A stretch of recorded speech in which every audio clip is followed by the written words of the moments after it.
Alright guys, so we're back out here under the Dodge. Made this little transmission like plate. Made the Pittsburgh transmission jack conversion kit. That's what we're gonna call it. So yeah, we got that in. Got it jacked up on there. I haven't figured out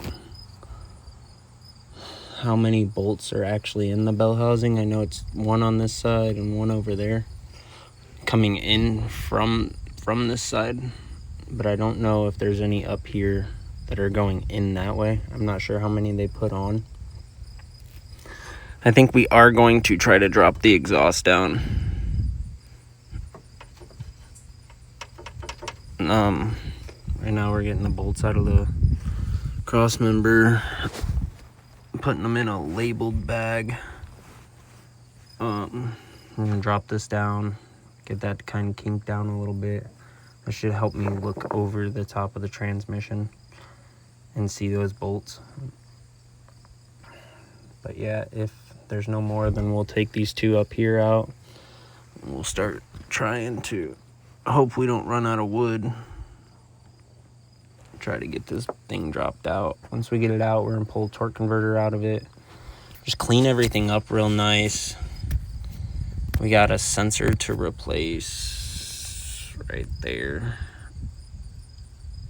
She'll probably do that with it out, because I feel like once we pull that out, fluid's gonna come out. So I want to lay it on the ground, roll it up to where that's on the top.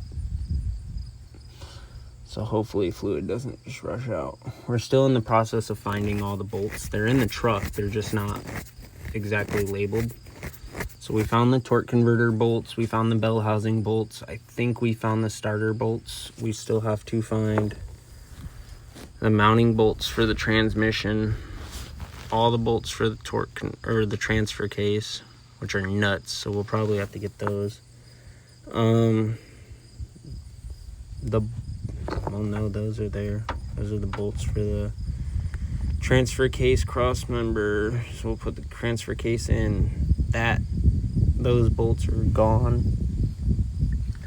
The bolts for the drive shafts, I think, are gone. Well, no. We have the front diff bolts. We have the bolts that go here. But we don't have the bolts that connect the drive shaft to the transfer case. So probably gonna either get them out of a junkyard